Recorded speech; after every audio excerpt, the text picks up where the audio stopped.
Hi, good morning ಎಲ್ಲರಿಗೂ. ಎಲ್ಲರೂ ಹೇಗಿದ್ದೀರಾ? ವೆಲ್ಕಮ್ ಬ್ಯಾಕ್ ಟು ರಮ್ಯಾ ಲೋಕ ಯೂಟ್ಯೂಬ್ ಚಾನಲ್. ನನ್ನ ಚಾನಲ್ ಯಾರೇನೂ ಸಬ್ಸ್ಕ್ರೈಬ್ ಮಾಡಿಲ್ಲ, ಪ್ಲೀಸ್ ಸಬ್ಸ್ಕ್ರೈಬ್ ಮಾಡಿ, ಲೈಕ್ ಮಾಡಿ, ಹಾಗೆ ಶೇರ್ ಮಾಡಿ. ಇವತ್ತು ಒಂದು ಫಂಕ್ಷನ್ ಇತ್ತು, ಹಾಗಾಗಿ ಹೊರಡಬೇಕು ಅಂತ ಅಂದ್ಕೊಂಡು ರೆಡಿ ಆಗ್ತಿದ್ದು. ನನ್ನ ಹಸ್ಬೆಂಡ್ ಅಂತೂ ಯಾವಾಗಲೂ ಮೊದಲೇ ಬೇಗ ರೆಡಿಯಾಗಿ ನಿಂತ್ಕೊಂಡ್ಬಿಡ್ತಾರೆ. ಆಮೇಲೆ ನನಗೆ ರೆಡಿಯಾಗು ಲೇಟಾಯಿತು ಅಂತ ವೆಯ್ಟ್ ಮಾಡ್ತಿರ್ತಾರೆ. ಹುಡುಗರೆಲ್ಲ ಏನಿರುತ್ತೆ, ಬೇಗ ರೆಡಿಯಾಗಿ ನಿಂತ್ಕೊಂಡ್ಬಿಡ್ತಾರೆ. ಬಟ್ ನಾವು ಹೆಣ್ಮಕ್ಳು ಎಲ್ಲ ರೆಡಿಯಾಗೋದು ಸ್ವಲ್ಪ ಲೇಟೇ ಅಲ್ವಾ, ಎಲ್ಲರೂ ಆಲ್ಮೋಸ್ಟ್. ಹಾಗಾಗಿ ನಾನು ರೆಡಿ ಆಗೋಕ್ಕೂ ಸ್ವಲ್ಪ ಲೇಟೇ ಆಯಿತು. ಆಮೇಲೆ ರೆಡಿಯಾಗಿ ನಾವು ಹೊರಡೋ ಅಷ್ಟರಲ್ಲಿ 12 ಗಂಟೆ ಆಗೋಯಿತು. ರೆಡಿಯಾಗಿ ಹೊರಟೋ ನಾವು.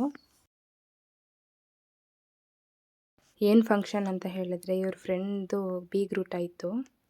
ನಾವು ಇದಕ್ಕೆ ಹೋಗೋ ಪ್ಲ್ಯಾನಿಂಗ್ ಏನಿರಲಿಲ್ಲ. ಆದರೆ ಅವ್ರ ಮದುವೆಗೆ ಬಂದು ಕರೆದಿದ್ರು. ಮದುವೆ ಮಂಡ್ಯದಲ್ಲಿದ್ದು, ಬಟ್ ನಾವು ಹೋಗೋದಕ್ಕಾಗಲಿಲ್ಲ. ಮಂಡ್ಯ ಬೇರೆ ತುಂಬ ದೂರ, ಅಂದರೆ ನಮಗೆ ಸ್ವಲ್ಪ ದೂರ ಅನ್ನಿಸ್ತು. ಇಲ್ಲಿಂದ ಅಲ್ಲಿವರೆಗೂ ಹೋಗೋಕ್ಕಾಗಲಿಲ್ಲ. ಅದು ಬೆಳಿಗ್ಗೆ ಟೈಮ್ ಅಲ್ವಾ, ಹೋಗೋಕ್ಕೆ ಸ್ವಲ್ಪ ಹಿಂಸೆ ಅನಿಸುತ್ತೆ.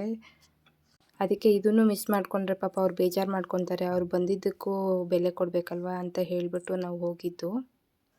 ಅವ್ರದ್ದು ಫಂಕ್ಷನ್ ಎಲ್ಲಿ ಅಂತ ಹೇಳಿದ್ರೆ, ಚನ್ನಪಟ್ಟಣದಿಂದ ಮುಂದೆ ಸಂಕಲಗೆರೆ ಇದೆಯಲ್ಲ, ಐಸಿರಿ ಪಾರ್ಟಿ ಹಾಲ್ ಅಂತ, ಅಲ್ಲಿ ಹೋಗಿ ಊಟ ಎಲ್ಲ ಮುಗಿಸಿ ನೆಕ್ಸ್ಟ್ ಅವ್ರನ್ನ ಮಾತಾಡಿಸ್ಕೊಂಡು ವಿಶ್ ಮಾಡಿ ಬರೋಣ ಅಂತ ಅಂದ್ಕೊಂಡು ಹೋದೋ. ಅವ್ರ ಫ್ರೆಂಡು ನೋಡಿಬಿಟ್ಟು, ಏನೋ ಇವಾಗ ಬಂದಿದ್ಯಾ, ಇಷ್ಟು ಲೇಟಾಗಿ ಬಂದಿದ್ಯಾ ಅಂತ ಬೈತಿದ್ರು. ನೆಕ್ಸ್ಟ್ ಅವ್ರನ್ನೆಲ್ಲ ಮಾತಾಡಿಸ್ಕೊಂಡು ನಾವು ಹೋಗ್ತಿದ್ದೋ. ನಮ್ಮ ಗಾಡಿ ಇಲ್ಲಿದ್ರೆ ಅವ್ರು ಆ ಕಡೆ ಹೋಗ್ತಿದ್ದಾರೆ ನೋಡಿ, ನಮ್ಮ ಮನೆಯವರು. ನೆಕ್ಸ್ಟ್ ಮತ್ತೆ ವಾಪಸ್ ಇಲ್ಲೇ ಬಂದು ಹೊರಟೋ ನಾವು. ಫಂಕ್ಷನ್ ಮುಗಿಸ್ಕೊಂಡು ಅಮ್ಮ ಮನೆ ಹತ್ರ ಹೋಗಿ ಸ್ವಲ್ಪ ರೀಲ್ಸ್ ಮಾಡಿಕೊಂಡು ಓಡಾಡ್ಕೊಂಬರೋಣ ಅಂತ ನನ್ನ ಹಸ್ಬೆಂಡ್ ಮೊದಲೇ ಹೇಳಿದರು. ಸರಿ ಆಯಿತು, ಹೋಗೋಣ ಅಂತ ಹೇಳಿದ್ದೆ. ಹಾಗೆ ರೋಡಲ್ಲಿ ಹೋಗಬೇಕಾದಾಗ ಊಟ ಹೆಂಗಿತ್ತು, ಏನೇನು ಮಾಡಿದರು, ನಮ್ಗೆ ಏನೇನು ಇಷ್ಟ ಆಯಿತು ಅಂತೆಲ್ಲ ಅದನ್ನೆಲ್ಲ ಮಾತಾಡ್ಕೊಂಡು ಹೋಗ್ತಿದ್ದೋ. ಬಟ್ ಅಲ್ಲಿಂದ ಇಲ್ಲಿವರೆಗೂ ಬರೋದು ಊಟ ಮಾಡೋಕ್ಕೆ ಅಂತಲೇ ಅಲ್ಲ, ಫ್ರೆಂಡ್ಶಿಪ್ಪಿಗೆ ಬೆಲೆ ಕೊಡಬೇಕಲ್ವಾ. ನಮ್ಮ ಮದುವೆನಲ್ಲೆಲ್ಲ ನನ್ನ ಫ್ರೆಂಡ್ಗೆ, ನನ್ನ ಹಸ್ಬೆಂಡ್ ಫ್ರೆಂಡ್ಗೆ ಯಾರಿಗೂ ಹೋಗಿ ಮನೆ ಹತ್ರ ಹೋಗಿ ಮಾತಾಡಿಸಿ ಕಾರ್ಡ್ ಕೊಟ್ಟು ಬರೋಕ್ಕೆ ಆಗಿರಲಿಲ್ಲ. ಎಲ್ಲರಿಗೂ ಕಾಲ್ ಮಾಡಿ ಇನ್ವೈಟ್ ಮಾಡಿದ್ದು. ಬಟ್ ಇವ್ರ ಫ್ರೆಂಡು, ಕಾಲೇಜ್ ಫ್ರೆಂಡ್ ಇವರು, ನೆನಪಿಟ್ಕೊಂಡು ಮನೆವರೆಗೂ ಹುಡ್ಕೊಂಡು ಬಂದು ಕಾಲ್ ಮಾಡಿ ಅಡ್ರೆಸ್ ಕೇಳಿಕೊಂಡು ಇಲ್ಲಿವರೆಗೂ ಬಂದು ಕಾರ್ಡ್ ಕೊಡ್ತಾರೆ ಅಂತ ನಿಜವಾಗ್ಲೂ ಅಂದ್ಕೊಂಡಿರಲಿಲ್ಲ.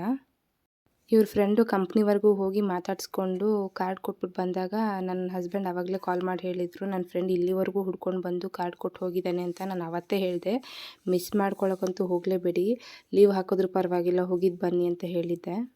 ಯಾರೇ ಆಗಲಿ ನಮಗೋಸ್ಕರ ಅಷ್ಟು ದೂರದಿಂದ ಬಂದು ಮಾತಾಡಿಸಿ ನಮ್ಮನ್ನು ಇನ್ವೈಟ್ ಮಾಡ್ತಿದ್ದಾರೆ, ನಮಗೆ ಬೆಲೆ ಕೊಡ್ತಿದ್ದಾರೆ ಅಂದರೆ ನಾವು ಅದನ್ನೇ ಉಳಿಸ್ಕೊಬೇಕಲ್ವ. ಹಾಗಾಗಿ ನಾವು ಹೋಗಿದ್ದು ಬರೋವಾಗ ನೆಕ್ಸ್ಟು ಅತ್ತೆ ಮನೆಗೆ ಹೋಗೋಣ ಅನ್ನೋ ಪ್ಲ್ಯಾನ್ ಆಯಿತು.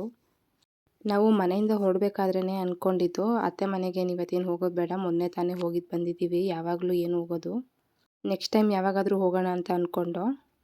ಬಟ್ ಇತ್ತೀಚೆಗೆ ನಮಗೆ ಅವ್ರ ಜೊತೆ ಅಟ್ಯಾಚ್ಮೆಂಟ್ ತುಂಬ ಜಾಸ್ತಿ ಆಗ್ತಿದೆ. ನಾವು ಅಲ್ಲಿ ಹೋದ್ಮೇಲೆ ನೆಕ್ಸ್ಟು ಸ್ಟ್ರೈಟಾಗಿ ಹಾಗೆ ಬರೋಕ್ಕೆ ಮನಸ್ಸೇ ಆಗಲಿಲ್ಲ. ಅಲ್ಲೇ ಅವ್ರ ಮನೆ ರೋಡಲ್ಲೇ ಗಾಡಿ ನಿಲ್ಲಿಸ್ಬಿಟ್ಟು ಹೋಗೋದಾ ಬೇಡವಾ ಅಂತ ಯೋಚನೆ ಮಾಡ್ತಿದ್ದೋ. ಆಮೇಲೆ ಇಲ್ಲ, ಹೋಗೇ ಬಿಡೋಣ, ಯಾಕೋ ಹಂಗೆ ಹೋಗೋಕ್ಕೆ ಮನಸ್ಸಾಗ್ತಿಲ್ಲ ಅಂತ ಅಂದ್ಬಿಟ್ಟು ಹೋದೋ.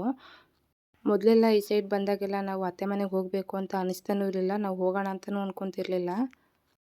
ಬಟ್ ಇತ್ತೀಚೆಗೆ ಹೆಂಗಾಗಿದೆ ಅಂದರೆ, ಅಲ್ಲೇ ಇದ್ಬಿಡೋಣ, ಅವ್ರ ಮನೆಯಲ್ಲೇ ಇದ್ಬಿಡೋಣ ಅನ್ನೋಷ್ಟು ಅನಿಸುತ್ತೆ. ಅಲ್ಲಿ ಹೋದರೆ ಅಷ್ಟು ಚೆನ್ನಾಗಿ ಟ್ರೀಟ್ ಮಾಡ್ತಾರೆ ನಮ್ಮನ್ನೇ ಅಂತಲ್ಲ, ಅವ್ರ ಮನೆಗೆ ಯಾರೇ ಹೋದರೂ ಅಷ್ಟು ಚೆನ್ನಾಗಿ ಮಾತಾಡಿಸ್ತಾರೆ. ನಮ್ಗೆ ಅದಕ್ಕೆ ಮತ್ತೆ ಹೋಗಬೇಕು ಅಂತ ಅನಿಸುತ್ತೆ. ಹೋಗುವಾಗ ಐಸ್ ಕ್ರೀಮ್ ತೊಗೊಂಡು ಹೋಗೋಣ ಅಂತ ಅಂದ್ಕೊಂಡು ಹೋದೋ.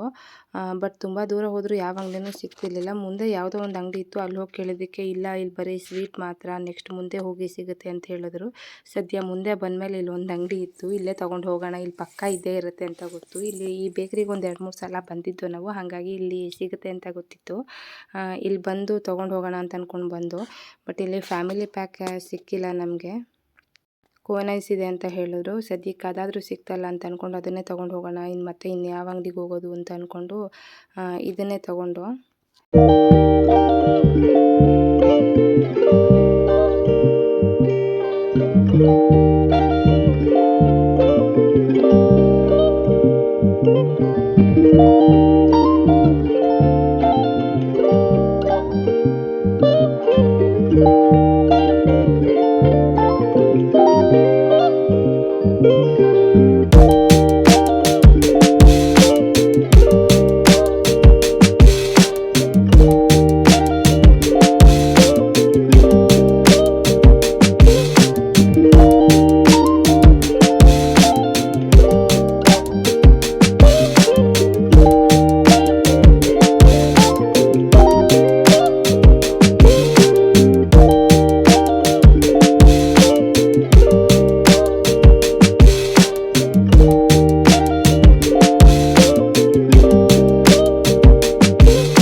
ನೆಕ್ಸ್ಟ್ ಮನೆ ಹತ್ತಿರ ಬಂದು ಚಿಕ್ಕ ವಯಸ್ಸಲ್ಲಿ ನಮ್ಮ ಅತ್ತೆ ಮನೆ ಅಂದರೆ ಸಾಕು ನಮಗೆ ಹೋಗೋಕ್ಕೆ ಇಷ್ಟನೇ ಆಗ್ತಿರ್ಲಿಲ್ಲ. ತುಂಬ ಭಯ ಆಗೋದು ಇಲ್ಲಿರೋದಕ್ಕೆ. ರಜೆ ಬಂತು ಅಂದರೆ ಸಾಕು ನಮ್ಮ ಅಪ್ಪ ಅಮ್ಮ ಇಲ್ಲಿ ಕರ್ಕೊಬಂದು ನಾವು ಹೋಗಲ್ಲ ನಾವಿರಲ್ಲ ಅಂತ ಎಷ್ಟು ಹೇಳಿದ್ರು ಕೇಳ್ತಿರ್ಲಿಲ್ಲ. ನಾವು ಇಲ್ಲಿಗೆ ಸೆಂಟ್ರಲ್ ಜೈಲ್ ಅಂತ ಹೆಸರು ಕಟ್ಬಿಟ್ಟಿದ್ದು. ನಮ್ಗೆ ಇಲ್ಲಿ ಇರೋಕ್ಕೆ ಇಷ್ಟ ಆಗ್ತಿರ್ಲಿಲ್ವಲ್ಲ, ಆದರೂ ಕರ್ಕೊಂಡು ಹೋಗ್ಬಿಡ್ತಾರೆ ಇಷ್ಟ ಆಗಲ್ಲ ಅಂದ್ರೂ ಹಾಗಂತ ಹೆಸರಿಟ್ಬಿಟ್ಟಿದ್ದು ನಾವು ಆವಾಗ. ಬಟ್ ಇವಾಗೇನು ಆ ಥರ ಅನಿಸಲ್ಲ. ನಮ್ಮ ಅತ್ತೆ ಮನೇಲೆಲ್ಲ ಈಗ ಲಾಸ್ಟ್ ಟೈಮ್ ಹೋದಾಗೆಲ್ಲ ಹಂಗೆ ಹೇಳ್ತಿದ್ರು, ಬರ್ತಾನೆ ಇರಲಿಲ್ಲ ಇಲ್ಲಿಗೆ. ಇವಾಗಲೇ ಮದುವೆ ಆದಮೇಲೆ ಹಿಂಗೆಲ್ಲ ಬಂದು ಮಾತಾಡ್ಕೊಂಡು ಹೋಗ್ತಿರೋದು. ಮದುವೆಗೆ ಮುಂಚೆ ಏನು ಮಾಡಿದ್ರು ಬರ್ತಿರ್ಲಿಲ್ಲ ನಮ್ಮ ಮನೆಗೆ ಅಂತ. ಆವಾಗ ಅಷ್ಟೊಂದು ಅಟ್ಯಾಚ್ಮೆಂಟು ಇರಲಿಲ್ಲ ನಮಗೆ ಇವ್ರ ಜೊತೆ. ನೆಕ್ಸ್ಟು ನಾವು ಬಂದು ತುಂಬ ಹೊತ್ತಾಗಿತ್ತು. ಹೊರಡಬೇಕು ಅಂತ ಅಂದ್ಕೊಂಡು ಹೊರಡ್ತಿದ್ದೋ. ಫಂಕ್ಷನಲ್ಲೇ ಊಟ ಬಂದಿದ್ದು, ಹಾಗಾಗಿ ಊಟ ಏನು ತಿಂದಿಲ್ಲ ಇಲ್ಲಿ. ಊಟಕ್ಕಿಂತ ಹೆಚ್ಚಾಗಿ ಅದು ಇದು ತಿಂಡಿ ಎಲ್ಲ ತಂದು ಕೊಡ್ತಾಯಿದ್ರು. ಅದು ತಿನ್ನೋಕ್ಕೆ ಆಗ್ತಿರ್ಲಿಲ್ಲ, ಒದ್ದಾಡ್ಕೊಂಡು ತಿಂತಿದ್ದು, ಆದರೂ ಬಿಡ್ತಿರ್ಲಿಲ್ಲ. ತಿನ್ನು ತಿನ್ನು ತಿನ್ನು ಅಂತಿದ್ರು. ಇವ್ರ ಮನೆಗೆ ಬಂದರೆ ಹಿಂಗೇನೆ ಹೊಟ್ಟೆ ತುಂಬಿಸಿ ಕಳಿಸೋವರೆಗೂ ಬಿಡಲ್ಲ. ಹೋಗೋವಾಗ ಹೂ ಎಲ್ಲ ಇತ್ತು ತೊಗೊಂಡು ಹೋಗು ಅಂತ ಹೇಳಿದ್ರು. ನಾನು ಹೆಂಗಿದ್ರು ಗುರುವಾರ ಪೂಜೆಗೆ ಆಗುತ್ತೆ ಅಂತ ಅಂದ್ಕೊಂಡು ಸರಿ ಆಯಿತು ಅಂತ ಹೇಳಿದೆ. ಅವರು ಎಲ್ಲ ಸೇರಿಕೊಂಡು ಹೂ ಎಲ್ಲ ಬಿಡಿಸ್ಕೊಟ್ರು ನನಗೂ. ನೆಕ್ಸ್ಟು ಹೊರಡೋಣ ಅಂತ ರೆಡಿ ಆದವು. ಇಲ್ಲಿ ಒಂದು ತೊಟ್ಟಿ ಇದೆಯಲ್ಲ, ಇದ್ರೊಳಗಡೆ ಅದೆಷ್ಟು ಜನ ಬಿದ್ದಿದ್ದೀವೋ ಲೆಕ್ಕನೇ ಇಲ್ಲ. ಅಲ್ಲಿರೋರು ಎಲ್ಲರೂ ಆಲ್ಮೋಸ್ಟ್ ಒಳಗಡೆ ಬಿದ್ದೋಗ್ಬಿಟ್ಟಿದ್ದೀವಿ. ಅದ್ರ ಬಗ್ಗೆನೂ ಮಾತಾಡ್ಕೊಂಡು ಹೋಗ್ತಿದ್ದೋ.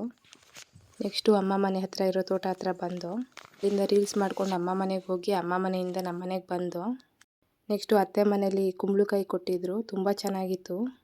ನೈಟ್ ಊಟಕ್ಕೆ ಅದನ್ನೇ ಮಾಡ್ಕೊಂಬಿಡೋಣ, ಕುಂಬಳಕಾಯಿ ಪಲ್ಯ ಮತ್ತು ರೊಟ್ಟಿ ಮಾಡೋಣ ಅಂದ್ಕೊಂಡು ಮಾಡ್ದು. ಊಟ ಎಲ್ಲ ಮುಗಿಸಿ ನನ್ನ ಹಸ್ಬೆಂಡ್ ಮಲ್ಕೊಂಡ್ರು. ಬೆಳಗ್ಗೆ ಫಸ್ಟ್ ಶಿಫ್ಟ್ ಇದೆ ಅಂಥೇಳಿ ನಾನು ಪಾತ್ರೆ ಎಲ್ಲ ತೊಳೆದು ಕ್ಲೀನ್ ಮಾಡಿ ಮುಗಿಸಿ ಆಮೇಲೆ ಮಲ್ಕೊಳ್ಳೋಣ ಅಂತ ಹೋದೆ. ಇಷ್ಟೇ ಇವತ್ತಿನ ವ್ಲಾಗು. ಈ ವ್ಲಾಗ್ ಯಾರಿಗೆಲ್ಲ ಇಷ್ಟ ಆಯಿತು ಲೈಕ್ ಮಾಡಿ, ಹಾಗೆ ಕಮೆಂಟ್ ಮಾಡಿ. ಮತ್ತೆ ನೆಕ್ಸ್ಟ್ ವಿಡಿಯೋದಲ್ಲಿ ಸಿಗುವ. ನನ್ನ ವಿಡಿಯೋ ಕೊನೆವರೆಗೂ ನೋಡಿರೋ ಎಲ್ಲರಿಗೂ ಥ್ಯಾಂಕ್ ಯು ಸೋ ಮಚ್. ಹಾಗೆ ಲೈಕ್ ಮಾಡೋದು ಮರಿಬೇಡಿ, ಶೇರ್ ಮಾಡಿ, ಕೊನೆಯಲ್ಲಿ ಸಬ್ಸ್ಕ್ರೈಬ್ ಮಾಡೋದಂತೂ ಮರೆಯಲೇಬೇಡಿ.